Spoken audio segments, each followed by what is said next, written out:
नमस्ते साथियों, मैं दीपक राठौर बोधि वृक्ष के इस यूट्यूब चैनल में आपका स्वागत करता हूं। और जैसा कि हमने पिछले वीडियो में पाचन तंत्र का भाग 1 देखा था और आज के इस वीडियो में हम पाचन तंत्र का भाग 2 शुरू करने जा रहे हैं। लेकिन मेरे पाचन तंत्र के फर्स्ट भाग में अगर आपको कोई डाउट रहा, कोई चीज़ समझ में नहीं आई, तो आप मुझे कमेंट कीजिए और मुझे बताइए कि क्या दिक्कत आई या कोई दिक्कत नहीं, तो भी मेरी सराहना कीजिए। और आज हम पाचन तंत्र भाग 2 को स्टार्ट कर रहे हैं। पाचन तंत्र 2 के बाद अगला भाग भी हम लाएँगे और फिर उसके बाद पाचन तंत्र से संबंधित जितने भी महत्वपूर्ण क्वेश्चन हैं, उन सभी क्वेश्चनों का पिटारा मैं आपके सामने नेक्स्ट वीडियो में लाने वाला हूँ। तब तक आपका काम रहेगा कि धैर्यतापूर्वक आप इस वीडियो को पूरी तरह से देखें और हर एक चीज़ को अच्छे से समझें, और जो चीज़ समझ में नहीं आती कमेंट करें और अपने जितने भी मित्र हैं, दोस्त हैं, यार हैं, उन सबको इस चैनल के बारे में बताएं। ज़्यादा से ज़्यादा इस वीडियो को शेयर करें, अपने स्टेटस पे लगाएं, लाइक करें, कमेंट करें और सब्सक्राइब करना ना भूलें। बेल आइकन को जरूर दबाएं। चलिए, तो आज के इस वीडियो की हम शुरुआत करते हैं। पहले तो हम ये देखेंगे कि हमने लास्ट वीडियो में क्या क्या चीज़ें देखी थी। तो हमने लास्ट वीडियो में देखा था कि पाचन तंत्र किस तरह से कार्य करता है, पाचन तंत्र क्या होता है, पाचन तंत्र किसे कहते हैं, तंत्र किसे कहते हैं, पाचन किसे कहते हैं, ये पाचन की प्रक्रिया कैसे होती है, अंतर्ग्रहण, पाचन, अवशोषण, स्वांगीकरण, मल त्याग, इन सब के बारे में हमने अच्छे से जाना था। फिर हमने ये भी जाना कि किस तरह से पाचन की शुरुआत मुख से होती है और गुदा द्वार से वो मल के रूप में बाहर निकलता है। फिर ये प्रोसेस हम क्यों करते हैं, वो सारी चीज हमने कल जान ली थी।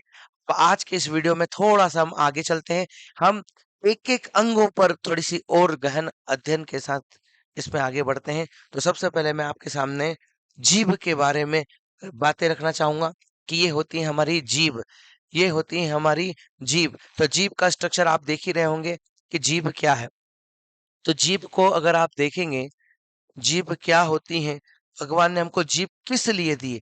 तो हम जानेंगे कि जीभ का काम होता है स्वाद, स्वाद का अनुभव करना। क्या काम होता है? स्वाद का अनुभव। भगवान ने हमें जीभ किस लिए बनाई है? तो हम कहेंगे जीभ का कार्य होता है स्वाद का अनुभव करना। क्या काम होता है? जीभ का काम होता है मुख्यतः स्वाद को बताना। दूसरी बात, जीभ को आप देखेंगे तो जीभ एक प्रकार की मांसल संरचना है। कैसी संरचना है? मांसल संरचना है। मतलब इसके अंदर किसी भी प्रकार की कोई हड्डी नहीं होती है। कोई भी किसी प्रकार की हड्डी देखने को नहीं मिलेगी। ठीक है? इसके अलावा हम जीवान को देखते हैं तो जीवान के अलग-अलग हिस्से होते हैं, अलग-अलग हिस्सों से हमें अलग-अलग स्वाद का अनुभव होता है। तो इस जीवान के अंदर पहले तो बहुत सारे ऐसे-ऐसे छोटे-छोटे छिद्र होते हैं। क्या होते हैं दोस्तों? छिद्र होते हैं। इन छिद्रों को इन छिद्रों को इन छिद्रों को क्या कहा जाता है? इन छिद्रों को कहा जाता है स्वाद कलिकाएँ। क्या कहा जाएगा? स्वाद कलिकाएँ। कलिकाएँ क्या कहा जाएगा? स्वाद कलिकाएँ। और साइंस ने ये बताया है कि हमारे जीभ के अंदर लगभग 2000 से लेकर कितने से लेकर 2000 से लेकर 8000 2000 से लेकर 8000 तक की स्वाद कलिकाएं होती हैं। स्वाद कलिकाएं होती हैं। टेस्ट टेस्टिंग बर्ड्स होती हैं और इन स्वाद कलिकाओं को पेपली कहा जाता है। क्या कहा जाता है? पेपली। पेपली का मतलब क्या होता है? अंग्रेजी में से पेपली कहते हैं, हिंदी में से स्वाद कलिकाएं कह रहे हैं, जिनसे हम 2000 से 8000 तरह के स्वादों का अनुभव कर सकते हैं। लेकिन अगर मुख्यतः स्वाद के अनुभव की बात की जाए, तो जीभ का कुछ हिस्सा होता है जिनसे हमें कुछ अलग-अलग टाइप तरह के स्वादों की अनुभूति होती है। जैसे जीभ का सबसे स्टार्टिंग वाला पॉइंट होता है, जैसे कि ये वाला भाग आपको दिख रहा है, इससे आपको स्वीट स्वीट मतलब मीठा, स्वीट मतलब मीठा, आपको जीभ के इस वाले भाग से मीठे स्वाद की अनुभूति होती है। कोई आपसे प्रश्न पूछे कि जीभ के किस भाग से मीठे स्वाद की अनुभूति होती है, तो हम कहेंगे जीभान का जो आगे वाला भाग होता है, इससे मीठे स्वाद की अनुभूति होती है। यदि इस जीभान के दोनों तरफ हम चलते हैं, तो साइड साइड वाला भाग देखते हैं तो इससे मुझे सोल्टी सोल्टी सोल्टी स्वाद का अनुभव होता है। सोल्टी का मतलब होता है हिंदी में बोले तो नमकीन, नमकीन स्वाद की अनुभूति हम जीभ के मीठे भाग के पीछे वाले भाग में चलेंगे। उसके अलावा और ऊपर चलते हैं और दोनों तरफ साइड में जाते हैं तो यहाँ से शोर, शोर का मतलब होता है खट्टा, खट्टा, खट्टा। अगर आपसे क्वेश्चन पूछा जाए कि भाई जीभ के किस भाग से हमें खट्टे स्वाद की अनुभूति होती है तो जीभ के हम साइड वाले भाग में जाएंगे जो सॉल्टी नमकीन के ऊपर वाला होगा, और सबसे आखिरी वाला जीभ का पीछे वाला भाग होता है, ये आपको पीला पीला दिख रहा है, इससे आपको बीटर बीटर स्वाद की अनुभूति होगी, बीटर टेस्ट आएगा। बीटर का मतलब होता है कड़वा। क्या होता है? कड़वा। इस तरह से जीवान के इसी हिस्से से आपसे इस तरह के क्वेश्चन पूछ सकते हैं। व्यापम की अगर हम बात करें तो व्यापम कुछ इसी तरह के क्वेश्चन पूछता है कि आपको एक डायग्राम दे दिया जाएगा, जीभ निकाल दी जाएगी और पूछा जाएगा कि भाई बताओ मीठा स्वाद किस हिस्से से आएगा, कड़वा स्वाद कहाँ से आएगा, नमकीन स्वाद कहाँ से आएगा। तो इस डायग्राम की सहायता से हम याद कर सकते हैं। बीच में क्या होता है, ये छोटे छोटे छिद्र होते हैं जिनको हम स्वाद कलिकाएं कहते हैं, और लगभग लगभग 2000 से 8000 स्वाद होते हैं। ठीक है। आप बोलेंगे सर स्वाद क्या क्या इतने ही प्रकार का होता है? नहीं, स्वाद तो बहुत तरह का होता है। तो सारा स्वाद, मुख्य मुख्य स्वाद इन हिस्सों से, और बाकी जो स्वाद बचता है विभिन्न प्रकार का, वो ये बीच वाला भाग होता है। इनसे स्वाद की अनुभूति हमें हो जाती है। क्लियर है सभी को? यहाँ तक कोई दिक्कत है क्या? आगे हम चलते हैं। सर एक मिनट, सर एक बात बताइए, सर एक स्वाद आप भूल गए जो बहुत महत्वपूर्ण है।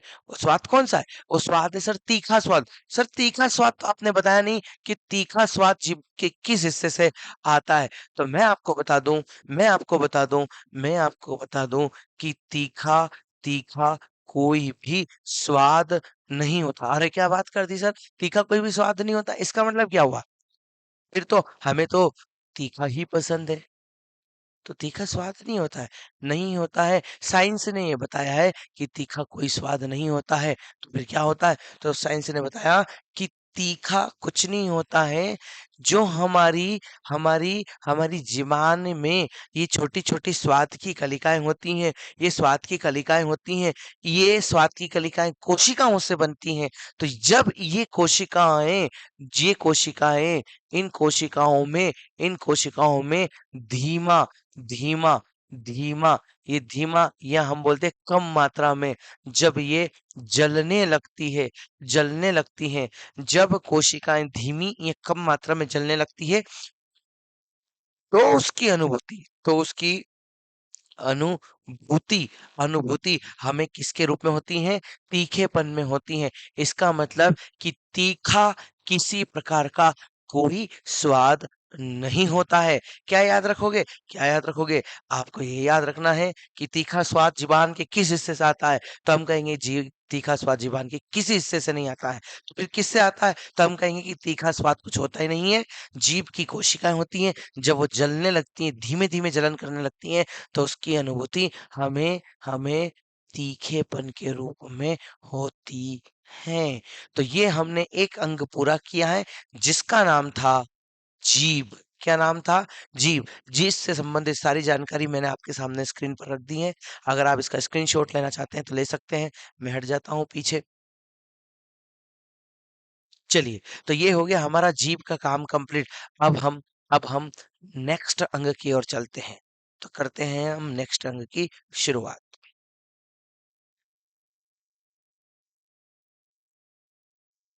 चलिए, अब हम बात करेंगे गहराई से दांत के बारे में। तो अगला हमारा अगला हमारा अंग है जिसका नाम है दांत। तो पहले तो हम जानते हैं कि हम दांत के बारे में क्या-क्या चीजें जानते हैं, क्या-क्या चीजें जानते हैं। तो सबसे पहले मैं आपको कुछ महत्वपूर्ण बिंदु यहाँ लगाते हैं बताते जाता हूँ। सबसे पहले हम जानेंगे, कोई आपसे पूछे दांत के बारे में कि आप दांत के बारे में क्या-क्या जानते हैं? तो हम सबसे पहले कहेंगे कि दांत हड्डी नहीं होती हैं, हड्डी नहीं होती हैं। कोई आपसे पूछ ले कि क्या दांत हड्डी होती हैं? तो मैं कहूँगा कि नहीं, दांत किसी प्रकार की कोई हड्डी नहीं होती है। तो दांत एक हड्डी नहीं होती है। तो फिर क्या होता है? दांत अगर हड्डी नहीं है तो फिर क्या होगा? तो दांत एक प्रकार का ऊतक होता है, टिश्यू होता है। कोई आपसे पूछे कि दांत हड्डी होती है क्या, बोन होती है क्या, तो हम कहेंगे दांत किसी प्रकार की हड्डी नहीं होती है, दांत एक प्रकार का ऊतक होता है, टिश्यू होता है। चलिए दूसरी बात, दांतों का अध्ययन जिस शाखा में किया जाएगा विज्ञान की, उसे क्या कहा जाएगा? उसे कहा जाएगा ओडोंटोलॉजी। क्या कहा जाएगा? ओडोंटोलॉजी। ओडोंटोलॉजी। ओडोंटोलॉजी। इसमें किसका अध्ययन किया जाएगा? इस शाखा में दांतों का अध्ययन कहा किया जाएगा। किसका अध्ययन किया जाएगा? दांतों का। कोई क्वेश्चन पूछ ले कि बताइए ओडोंटोलॉजी में किसका अध्ययन किया जाएगा, तो हम कहेंगे दांतों का अध्ययन किया जाएगा। क्वेश्चन पूछ लिया कि दांतों का अध्ययन किस शाखा में किया जाएगा, तो हम कहेंगे ओडोंटोलॉजी में किया जाएगा। अगली बात बहुत महत्वपूर्ण बात कि दांत दांत किसका बना होता है? दांत किसका बना होता है? तो दांत तो वैसे बहुत सारे यौगिकों का बना होता है, लेकिन दांत की अगर संरचना में जाए, रासायनिक संरचना में जाए, तो दांत का निर्माण कैल्शियम कैल्शियम दांत का निर्माण दांत का निर्माण होता है कैल्शियम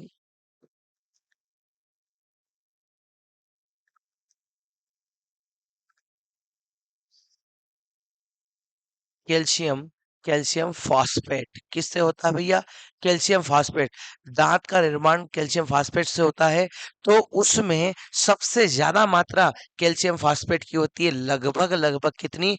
तो कम से कम 85% कैल्शियम फॉस्फोरेट फॉस्फेट होता है, 85%। इसके अलावा 10% के रूप में कैल्शियम कैल्शियम कैल्शियम कार्बोनेट भी आपको देखने को मिल जाएगा। कोई आपसे पूछता है कि दांत किसका बना होता है? कैल्शियम फास्फेट का बना होता है। तो वो लगभग कितना परसेंट होता है? तो लगभग लगभग 85% होता है। कितना होता है भैया? 85% होता है। और 10% कैल्शियम कार्बोनेट होता है। सर हमने सुना कि दांत कैल्शियम का बना होता है। बिल्कुल सही सुना। सर हमने सुना कि दांतों में तो सल्फर का भी निर्माण होता है, फास्फोरस भी होता है। बिल्कुल होता है, सारी चीजें होती हैं। पर हम कंपाउंड के रूप में ले रहे हैं। किसके रूप में ले रहे हैं? कंपाउंड के रूप में ले रहे हैं। इसलिए हम यहाँ पर कैल्शियम फास्फेट और कैल्शियम कार्बोनेट की बात करेंगे। ठीक है, क्लियर है? यहाँ तक कोई दिक्कत हो किसी को तो मुझे बताएं। अगर कोई दिक्कत नहीं है तो फिर हम आगे चलते हैं। चलिए, हम बात करते हैं दांतों की अवस्था की। हम किसकी बात करेंगे? दांतों की अवस्था की। तो कोई आपसे पूछे कि दांतों की अवस्था बताइए, दांतों की क्या बताइए? अवस्था बताइए। तो हम कहेंगे दांत की दो अवस्था होती है। कितनी अवस्था होती है? दो। एक प्रकार का दांत होता है जिसे स्थायी दांत कहा जाता है। क्या कहा जाता है? परमानेंट टिथ कहा जाता है, स्थायी दांत कहा जाता है। और दूसरे प्रकार का दांत होता है जिसे अस्थायी, क्या कहा जाएगा? अस्थायी दांत कहा जाएगा। एक दांत होता है जिसे स्थायी दांत कहा जाता है, और एक प्रकार का दांत होता है जिसे क्या कहा जाएगा? अस्थायी दांत। एक का नाम स्थायी और एक का नाम अस्थायी। जो स्थायी दांत होते हैं उनकी संख्या कितनी होती है? वैसे तो 32 के 32 दांत ही स्थायी होते हैं, लेकिन इसमें भी हम स्पष्ट विभाजन करेंगे। 12 दांतों की संख्या कितनी? 12 दांतों की संख्या क्या कहलाती है? स्थायी होती है। ये 12 वो दांत होते हैं जो जीवन में एक ही बार आते हैं, और एक बार आते हैं और हमेशा के लिए रहते हैं। ये अगर टूट जाते हैं तो फिर दोबारा ये नहीं आते हैं, इसलिए इन्हें स्थायी दांत कहा जाता है। वैसे तो 32 के 32 ही दांत होते हैं, लेकिन कुछ दांत ऐसे होते हैं जो एक बार टूटने के बाद पुनः आ जाते हैं, इसलिए इन्हें हम स्थायी दांत नहीं बोलेंगे, अस्थायी दांत बोलेंगे। तो चलिए, स्थायी दांत होते हैं 12। स्थायी दांत 12 होते हैं तो इनका भी सूत्र होता है। कोई क्वेश्चन पूछे कि स्थायी दांत का सूत्र बताइए, तो हम स्थायी दांत का सूत्र बताएंगे। क्या? इसका सूत्र होगा 2:1:2:3। क्या होगा? कोई आपसे पूछे कि स्थायी दांत का सूत्र बताइए, क्या बताइए? स्थायी दांत का सूत्र बताइए। तो स्थायी दांत का सूत्र हम क्या बताने वाले हैं? क्या बताने वाले हैं बताइए? स्थायी दांत का सूत्र बताने वाले हैं 2:1:2:3। क्या बताने वाले हैं? 2:1:2:3। अब उसके बाद बात करते हैं हम किसकी बात करते हैं? हम बात करते हैं अस्थायी दांत की। किसकी बात कर रहे हैं भैया? अस्थायी दांतों की बात करते हैं। थोड़ा सा बड़ा कर देते हैं इसको ताकि डायग्राम ठीक दिखे। चलिए, अब हम बात करते हैं किसकी? अस्थायी दांत। कोई आपसे पूछे कि अस्थायी दांतों की संख्या कितनी होती है, तो हम कहेंगे अस्थायी दांत कितने होते हैं?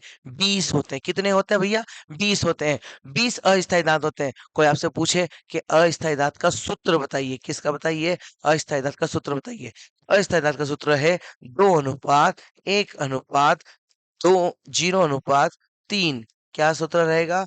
2:1:0 सॉरी मैंने यहाँ 3 बोल दिया, यहाँ पर 2 रहेगा।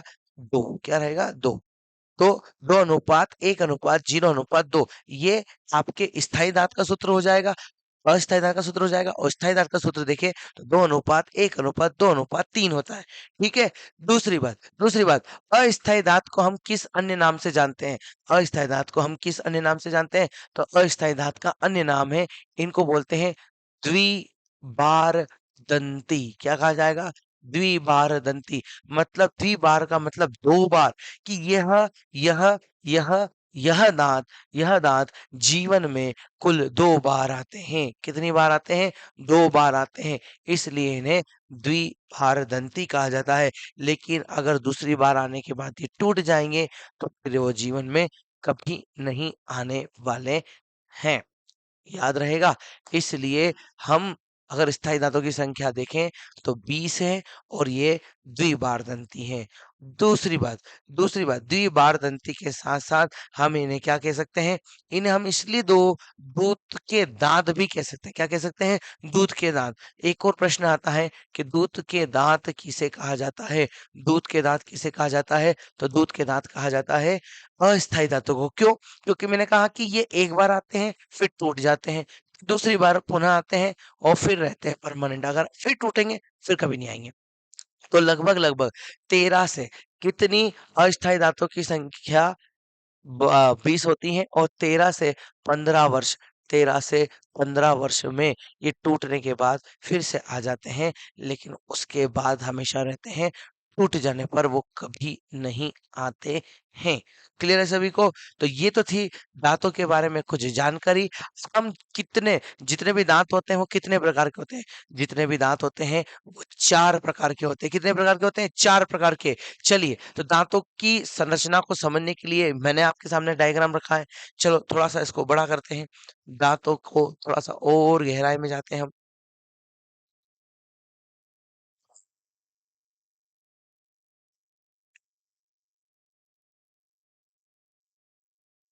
चलिए,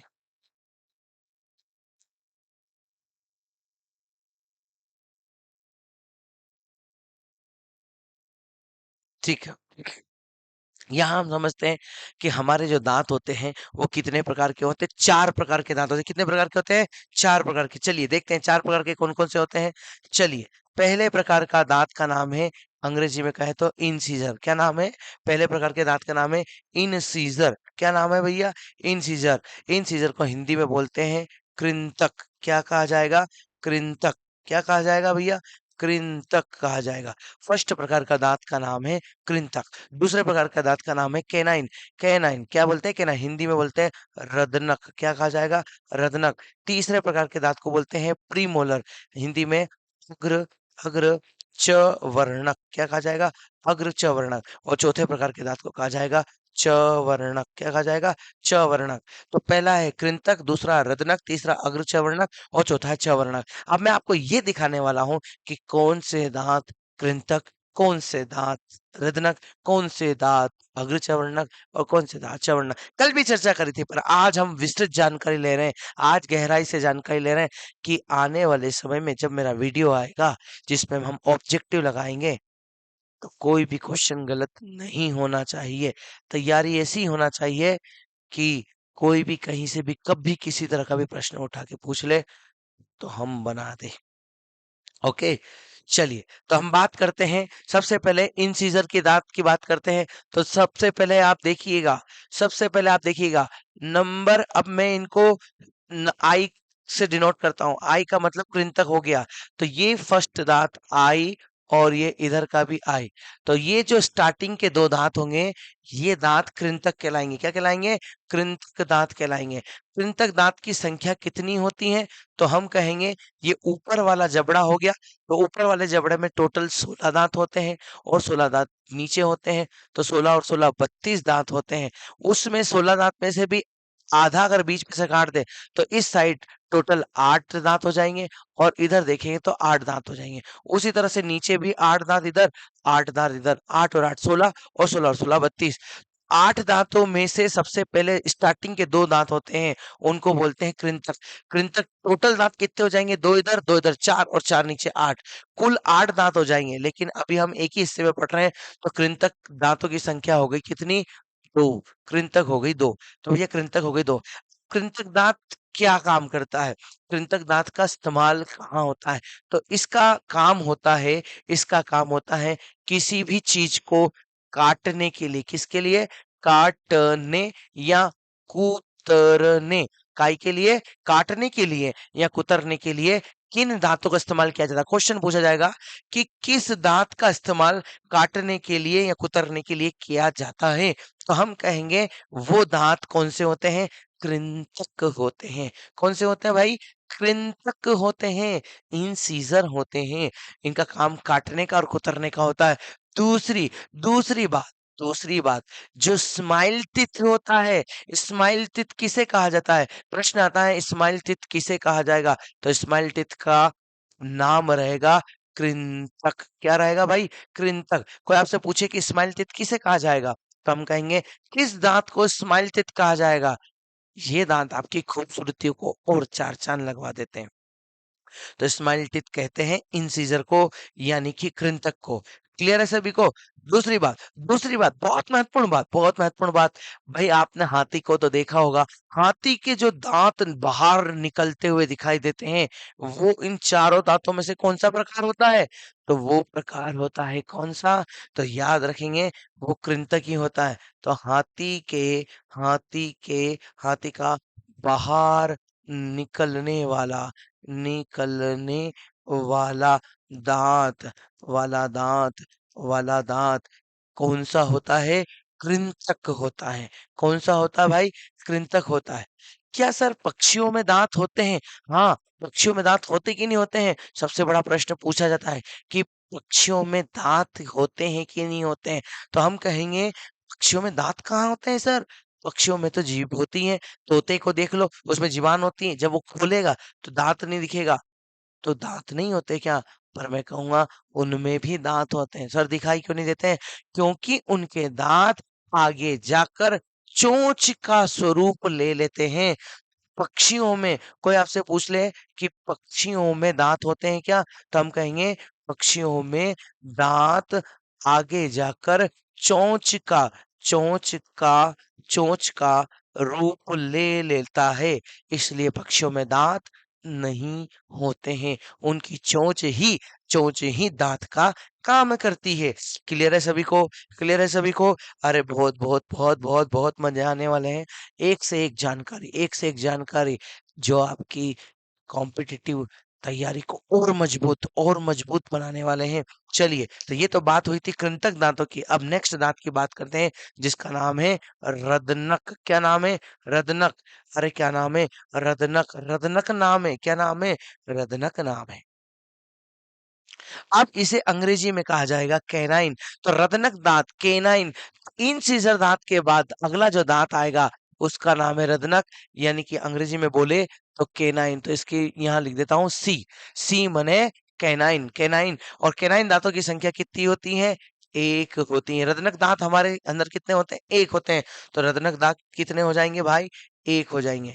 अब सर ये बताइए रदनक दांत का कहाँ इस्तेमाल होता है? तो रदनक दांत का प्रयोग होता है कहाँ पर? तो ये होता है भोजन को भोजन को भोजन को फाड़ने में। किसमें? फाड़ने में। भोजन को फाड़ने में किस दांत का इस्तेमाल किया जाएगा? तो हम कहेंगे रदनक दांत का इस्तेमाल किया जाएगा। क्लियर है सभी को? अरे भाई, फाड़ने में काम किया जाएगा रदनक का। रदनक का काम इसलिए इसलिए इसे एक अन्य नाम से भी जाना जाता है, जो आपने कभी नहीं पढ़ा होगा। इसका नाम है मलम। मलम। इसलिए फाड़ने के कारण इसे मलम मलम जमम जी क्या कहा जाएगा? अरे ऐसा ज्ञान का पिटारा लाया हूं जो व्यापम यही तो क्वेश्चन पूछता है। हमने तो कभी पढ़ा ही नहीं कि क्वेश्चन आया कि किस दंत को मलम जममजी कहा जाता है? तो हम कहेंगे मलम जममजी रदनक दांत को कहा जाएगा, कैनाइन दांत को कहा जाएगा भाई। याद रखोगे? अरे वीडियो देखोगे तो याद रखोगे, वीडियो देखोगे ही नहीं तो कैसे याद रखोगे? चलिए, तो निशुल्क में बिना किसी पैसे के मैं आपके लिए पूरी मेहनत कर रहा हूँ। चलिए, अगले दाँत की ओर चलते हैं। अगला दाँत का नाम क्या है? अरे रुको, रुको ज़रा रुको। एक बात और, एक बात और, एक बात और। अरे भोजन को फाड़ने का काम रदनक के द्वारा हो रहा है। अरे मलम जमम जी किस दाँत को बोल रहे हैं? रदनक को बोल रहे हैं। और तीसरी इम्पोर्टेंट बात तो देखो, ये दाँत का शेप कैसा होता है पता है आपको? ये दाँत का शेप कुछ इस टाइप से होता है। अरे नीचे से ऐसा नुकीला, कैसा नुकीला? अरे बहुत नुकीला। तो नुकीला, ये दाँत कैसा होता है? नुकीला होता है। अरे नुकीले दांत भगवान ने क्यों दिए? नुकीले दांत होने से ये पता चलता है कि हमारी प्रकृति कैसी होगी? मांसाहारी होगी। तो नुकीला दांत हमारे मांसाहारी होने का प्रतीक होता है। हम किस दांत के स्ट्रक्चर से, संरचना से मांसाहारी होने का हमें आभास होता है या हम दिखाई देते हैं, तो वह दांत कौन सा होगा? कौन सा होगा? अरे कौन सा होगा? वो होगा कैनाइन दांत होगा। कौन सा होगा भाई? कैनाइन होगा। चलिए अगले दांत की ओर चलते हैं जिसका नाम है अग्रचवर्णक। क्या नाम है भाई? अग्रचवर्णक। अगले दांत का नाम क्या है? अग्रचवर्णक, जिसको हिंदी में अग्रचवर्णक और अंग्रेजी में प्रीमोलर। तो इसके आगे मैं लिख देता हूँ पीएम। एक दांत पीएम, फिर दूसरा भी दांत पीएम। तो अग्र चवर्णक दांतों की संख्या कितनी होती है? दो होती है। कितनी होती? दो। कृंतक की कितनी होती हैं? दो होती हैं। रदनक की कितनी होती हैं? एक होती है। और अग्रचवर्णक की कितनी होती हैं? अगेन दो होती हैं। क्लियर है? अब इसका काम क्या होगा? इसका काम क्या होगा? तो भाई अग्रचवर्णक का काम क्या होगा? कहाँ लिखूं? कहाँ लिखूं? अरे कुछ भी मत लिखो, कहीं भी लिख दो। पेन बदल दो, पेन बदल दो। भाई हम प्रीमोलर का काम देखेंगे तो इसका काम होगा भोजन को भोजन को भोजन को पीसने का। किसमें काम होगा? भोजन को पीसने का काम होगा। अरे कैसा काम होगा रे? भोजन को पीसने का काम होगा। अरे मैंने ये भी बताया कि दंत का सूत्र बताया जिसमें स्थायी और अस्थायी धातु का बताया था। तो अस्थायी धातु का होता है 2:1:0:0 तो सर इसमें 0 लिखा है। हाँ बिल्कुल सही बात है। इसका मतलब यह दांत बच्चों में नहीं होता है। अरे आपसे क्वेश्चन पूछ लिया कि कौन सा दांत बच्चों में नहीं पाया जाता है? कृंतक, रत्नक, अग्रचवर्णक, चवर्णक। अरे ध्यान से पढ़ोगे तो सब बनने वाला है। हम कहेंगे प्रीमोलर। अग्रचवर्णक दांत जो है वो बच्चों में नहीं होता है। नहीं होता है, बिल्कुल भी नहीं होता है। चलिए आगे चलते हैं। अगला दांत है हमारा चौथा जिसका नाम है मोलर। मोलर जिसको बोलते हैं चवर्णक। क्या बोलते हैं? चवर्णक कहा जाएगा। चवर्णक दांत का मतलब ये होगा, इनका काम क्या होगा? अरे सर इनका काम क्या होगा? इनका काम क्या होगा? इनका काम कुछ भी करवा लो, कुछ भी करवा लो। क्या काम करवा लो? कुछ भी। अरे कुछ नहीं, इनका मुख्यतः काम होगा भोजन को पीसने का। क्या काम होगा? भोजन को पीसने का काम होगा च वर्णक से। और इनकी संख्या कितनी होगी? तो पी, एक, दो और तीन। तो ये हो गए है दो, ये हो गया एक, ये हो गए दो और ये हो गया तीन। तो मोलर टिथ होते हैं तीन। कितनी संख्या में होते हैं भैया? तीन संख्या में होते हैं। अरे कितनी संख्या में होती है? तीन होते हैं। तीन तीन तीन तीन। चलो अब इनका काम क्या? पीसने का, भोजन को पीसने का काम। लेकिन इनमें जो आखिरी वाला दांत होता है जिसको हम दाढ़ बोलते हैं, क्या बोलते हैं? दाढ़ बोलते हैं। तो ये किसी किसी व्यक्ति को आजकल नहीं आती है। लेकिन जब वो 20 साल से ऊपर का होता है, वयस्क होने की ओर जाता है, किशोर अवस्था से वयस्क होने की ओर जाता है, तो ये बाद में समय के साथ आता है। समय के साथ आता है तो इसे हमारे यहाँ अक्लडाड़ कहा जाता है। क्या कहते हैं?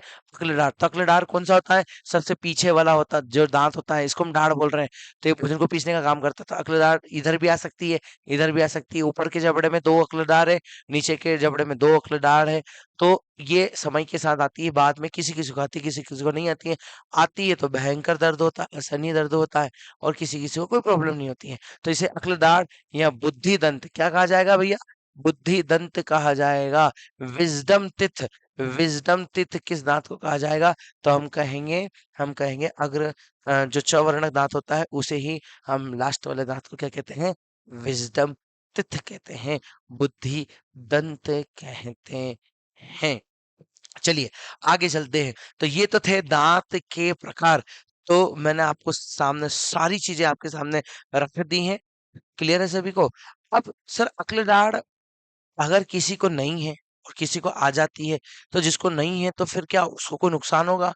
और जिसको आ गई क्या उसको फ़ायदा होगा या उसको भी नुकसान होगा? तो देखो भाई, आज इस अक्लडार का विज़डम टीथ का कोई महत्व नहीं है। आज ये हमारे शरीर में कैसा है?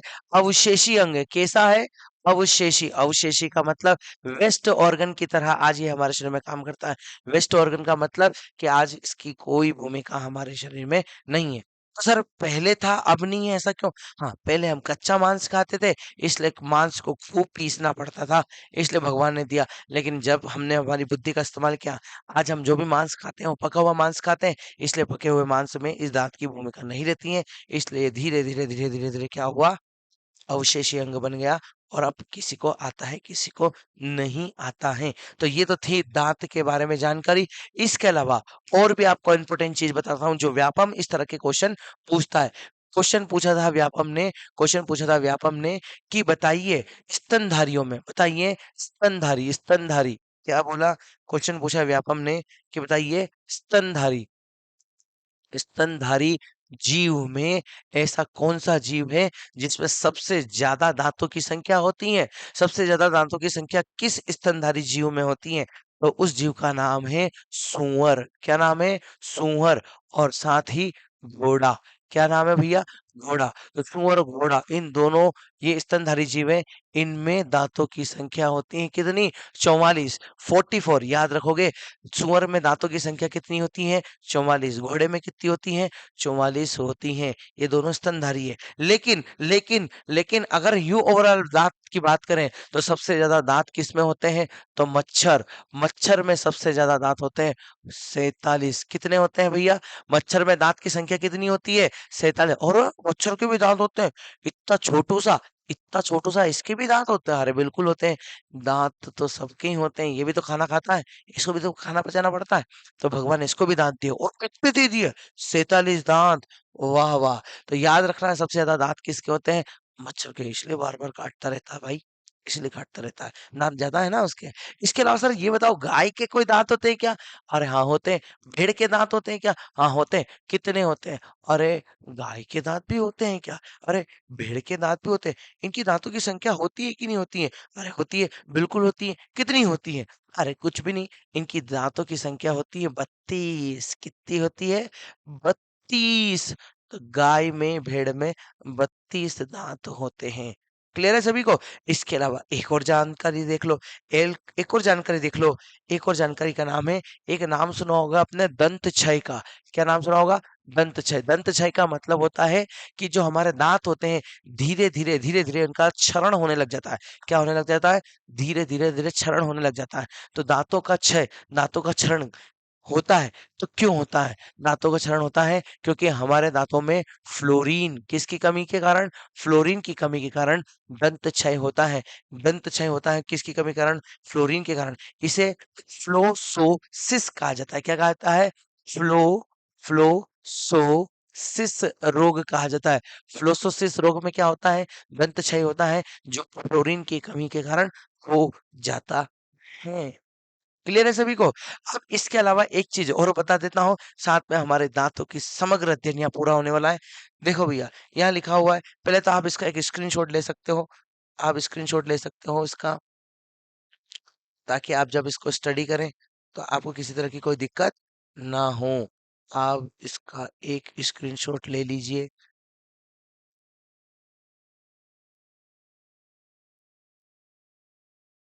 चलिए स्क्रीनशॉट लीजिए, स्क्रीनशॉट लीजिए, जल्दी से इसका स्क्रीनशॉट लीजिए। चलिए, अब हम देखेंगे कि थोड़ा-सा हम चलेंगे। यहाँ पर मैं इसको रफ करता हूँ थोड़ा-सा। ये वाले भाग की ओर चलते हैं। ये है दाँत, ये है हमारा दाँत। अब थोड़ा-सा और अच्छे से देखते हैं। दाँत की अगर हम संरचना की बात करें, दाँत की अगर हम संरचना की बात करें, तो ये हमारा दाँत है। इस दाँत के 3 हिस्से होते हैं। कितने हिस्से होते हैं? 3। दाँत के कितने हिस्से होते हैं? 3 हिस्से होते हैं। सबसे ऊपर वाला भाग क्राउन कहलाता है, जिसे हम शिखर कहते हैं। क्या कहते हैं? शिखर कहते हैं। दूसरा होता है जिसे नेक कहा जाता है, मतलब गर्दन होता है।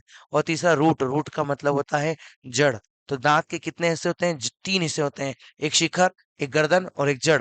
पहला क्राउन, दूसरा नेक, तीसरा रूट। जो दांत हमें दिखाई देता है वो सबसे ऊपर वाला जो हिस्सा होता है, टॉप वाला हिस्सा होता है, ये वाला टॉप वाला हिस्सा जो दिख रहा है आपको, ये होता है क्राउन। इसे क्या कहते हैं? क्राउन कहते हैं, शिखर कहते हैं। और इस शिखर के दो भाग होते हैं, एक डेंटिन होता है और एक होता है एनेमल। क्या होता है? इनेमल। इनेमल। ये क्वेश्चन सबसे ज्यादा पूछा जाता है।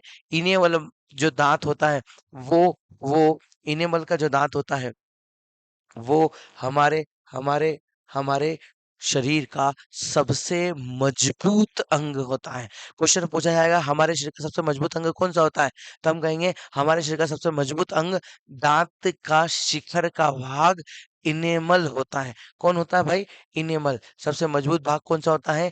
इनेमल होता है। दांत का सबसे मजबूत भाग इनेमल होता है। क्लियर है सभी को? तो इस तरह से दांतों से संबंधित हमने संपूर्ण अध्ययन कर लिया है। मैं आशा करता हूँ कि आपको दांतों के बारे में सारी जानकारी समझ में आई होगी। अगर आपको समझ में आती है तो आप कमेंट कीजिए, और नहीं आती तो भी कमेंट कीजिए, और कोई डाउट है तो वो भी आप मुझे कमेंट जरूर कीजिए। ओके। तो अभी हमने जीभ के बारे में और दांत के बारे में अपना अध्ययन पूरा कर लिया है।